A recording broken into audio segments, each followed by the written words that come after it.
কালাপানি 9 নম্বর এবং 10 নম্বর ওয়ার্ডের নির্বাচনী সভায় সভাপতিত্ব করা সভাপতি সাহেব, আমরা সামনে প্রাক্তন বিধায়ক সাহেব, নগাঁওয়ের রূপইয়া সমষ্টির বিধায়ক তথা প্রাক্তন জেলা পরিষদের সভাপতি নুরুল হুদা সাহেব, এই 9 নম্বর আর 10 নম্বর ওয়ার্ডের আমার কংগ্রেস প্রেমী মা বোনেরা এবং যুবক ভাই বোনেরা, সবার উদ্দেশ্য আপনারা শুনছেন আজকে কিসের জন্য আমরা এখানে এসেছি। আজকে আমরা নির্বাচনী প্রচারে 9 নম্বর এবং 10 নম্বর ওয়ার্ডে আমরা নির্বাচনী প্রচারে এখানে মিটিংয়ে উপস্থিত হয়েছি প্রায় রাতে 10টার পরে আমরা প্রায় এখানে 600-700 লোক আমরা উপস্থিত হয়েছি। আরেকটা সুখবর, আজকে এজিপি, বিজেপি এবং ইউডিএফ দল ত্যাগ করে কংগ্রেস দলে আজকে যোগদান করছে বহু লোক, প্রায় 100 লোক। আমি বুঝাই যাই যে যখন এখানে আসলাম 2-3 দিন থেকে দেখলাম, আমি তো ভাবছি এখানে ইউডিএফ আমরা দল থাকি ভাবি এইখানে সবই ইউডিএফ, কিন্তু এইখানে আজকে 3 দিন দেখলাম ইউডিএফ তো এখানে মাত্র 20%, বাকি সব কংগ্রেস। তার মানে আপনারা সিদ্ধান্ত নিয়েছেন বদরুদ্দিন আজমল সাহেবকে এইবার আপনারা বিদায় দিবেন। প্রমাণ আপনারা করিয়া দিলেন। আমি দুটি কথা আপনার সামনে বলবো। আমরা মুসলমান, আল্লাহ আমরা মুসলমান ঘরে জন্মগ্রহণ করে আমরা করেছি, আমরা তো কোনো পাপ করে নাই। কেউ হিন্দু ঘরে জন্মগ্রহণ করেছে, কেউ জৈনের ঘরে জন্ম করেছে, এটা সৃষ্টিকর্তার দান।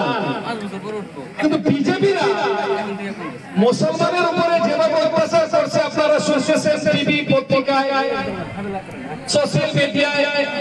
আসামের মুখ্যমন্ত্রী, আসামের যুবমন্ত্রীরা কিভাবে আমরা মুসলমানের উপরে কিভাবে খারাপ ধরনের ভাষ্য করতেছেন আপনারা দেখতেছেন। গত কয়েকদিন আগে, 1 বছর আগে আমরা দেখছি বটগড় একটা মাদ্রাসাতে একজন ইমাম সাহেব ভুল করেছে, ভুলের আইন আছে, কোর্ট আছে, শাস্তি নিব। ওরা কি করছে, ওরা তো আইন শাস্তি দিছে, পরের দিন দিয়ে বুলডোজার দিয়ে মাদ্রাসা ভেঙে দিয়েছে। মাদ্রাসা তো এটা বিজেপির নয়, মাদ্রাসা তো হেমন্ত বিশ্ব শর্মার নয়, মাদ্রাসা তো মোদীর নয়, মাদ্রাসা আমরা সবার মাদ্রাসা। 1 টাকা 2 টাকা দিয়ে বড় বড় নিয়ে আমরা মাদ্রাসাটা বানিয়েছি। ওরা হিটলারি শাসন করেছে ভারতবর্ষে। মোদী যখন এসেছে তারপর থেকে ওরা হিটলারি শাসন চলেছে। আপনারা শুনছেন মুখ্যমন্ত্রী কি বলছে, ইসলামকে শেষ করে দেব। कोरोना जैसे ऐसे हिंदी में बात किया, कोरोना जैसे ऐसे इस्लाम को खत्म कर दिया। तो कौन है इस्लाम को खत्म करने वाला? खुदा हम जब तो रहेगा तो इस्लाम खत्म नहीं करेगा। আমরা পূর্বপুরুষে এই দেশটাকে আবাদ করছে, এই দেশটাতে স্বাধীনতা আনছে। এখন আমরা বলে বাংলাদেশ, মিয়া বাংলাদেশ। আসামে 2%, 3%, পরে সব 98%, 98% আমরা যে বাংলাদেশ। কে বলে? এই বিজেপিরা বলে। কংগ্রেসের কোনদিন বলছে? কংগ্রেসের সবাইকে নিয়ে একসঙ্গে, হিন্দু মুসলমান জৈন শিখ সবাইকে একসঙ্গে চলছে। আমি বদরবাই ঘরের পাশে আমার প্রায় 1 কিলোমিটার 1.5 কিলোমিটার ডিফারেন্স।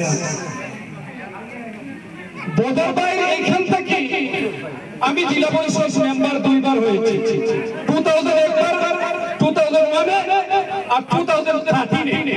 আমি উনার জিপি থেকে, উনার জেলা পরিষদ থেকে আমি জেলা পরিষদ করেছি। কিন্তু ওইখানে ইউডিএফ নাই, ইউডিএফ আছে আমরা শুনি ধুবুরি, গোয়ালপাড়া, মানকাসা, সালমারা।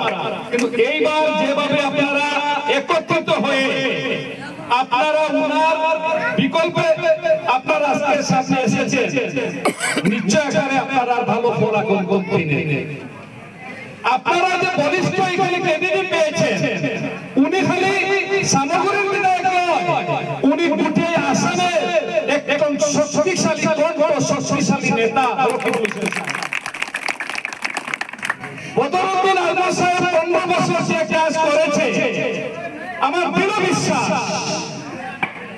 রকিবুল সাহেব 5 বছরে সেই কাজ করে দিবে আপনারা। রকিবুল হোসেন ডিসিকে ডিসি স্যার বলবে না, ডিসি এই কাজটা করে দেয়, করে দিতেই লাগবে। কিন্তু উনি কাজ করা জানেন। উনি 4 বার আসামের মন্ত্রিসভার মন্ত্রী ছিল। হেমন্ত শর্মা উনি একসঙ্গে 2 শক্তিশালী মন্ত্রী ছিল। কিভাবে হেমন্ত বিশ্ব শর্মার গর্ব রকিবুল হোসেন সাহেব জানেন। আমি সামগ্রী সমষ্টিতে গিয়েছিলাম, রকিবুল সাহেবকে বলেছি 2012-তে, বলে আমি এখানে কেন জন্মগ্রহণ করলাম না? বলে কেন? বলে আপনার এলাকায় দেখি সব রাস্তায় সব রাস্তা কাঁচা রাস্তা নাই সামগ্রীতে। গতিকে আশা করছি আগন্তুক দিনে যদি আপনারা ওই এলাকা থেকে মানকাসার থেকে বা ধুবুরি থেকে আপনারা বিপুল ভোটে উনারে জয়যুক্ত করেন, আপনারা অভাব অভিযোগ সব দিল্লিতে উঠাবে আর আপনারা অভিযোগ সম্পন্ন করবেন। আমি বেশি দীর্ঘায়িত করছি না, রাত্রে 10টার উপরে টাইম হয়ে গেছে। আপনার কাছে আমার একটাই আবদার, আপনারা যেভাবে বারবার এসেছেন, আপনারা সেই ভোটের দিন 7 তারিখে সকাল উঠে ঘুমে থাকি ফজর নামাজ পড়ে আপনারা প্রথম ডিউটি হলে 7টার সময় গিয়ে প্রথম হাতের চিহ্নেতে আপনারা ভোট দেবেন। আরেকটা বস্তু আপনারা লক্ষ্য রাখবেন, বিজেপিরা কি করে 4টা গেট বন্ধ করে দেয় আপনার সেন্টারে, বুথ সেন্টার যেখানে আমরা ভোট দেই, আপনারা 4টার সঙ্গে সঙ্গে গেটের ভিতরে ঢুকে থাকেন। পরে কি করবো? 200-250 আমরা সেন্টারের বাইরে থেকে যাব, ওরা আমরা ভোট দিতে পারবো না, আমরা আফসোস করবো। তার জন্য আপনারা আমরা অনুরোধ জানাচ্ছি, আপনারা 100%-এর 98% ভোট আপনারা এখানে দিয়ে আপনারা দেখে দেন যে আসামের ভিতরে আমরা ভোট দেওয়া জানি। আমি সবাইকে আবার অনুরোধ করছি, আপনারা বলিষ্ঠ রকিবুল হোসেন সাহেবকে আপনারা এই মানকাসা সমষ্টিতে প্রায় 3 লক্ষ কত ভোট এখানে আছে, 90% যদি ভোট কাস্ট হয় 90% আর 70% আপনারা ওনাকে ভোট দেওয়া আমার দৃঢ় বিশ্বাস। আর বাকি সবের 10% 50% ভাগ করিব আমার দৃঢ় বিশ্বাস, আমি যেভাবে দেখছি। গতিকে আপনার কাছে আমার আবদার, আপনারা আগন্তুক 7 তারিখে ওনার এই বিপুল ভোটে কংগ্রেসের শেষ ভোটে রকিবুল হোসেন সাহেবকে জয়যুক্ত করবেন। আমি 2টা স্লোগান দিয়ে আমার বক্তৃতা শেষ করব, আপনারা সবাই আমার সঙ্গে আপনারা স্লোগান দিবেন। Congress party, Congress party, Rakibul Hossain, Rakibul Hossain, Rahul Gandhi, Rahul Gandhi, Priyanka Gandhi, Priyanka Gandhi, Congress party. ধন্যবাদ, আসসালামু আলাইকুম।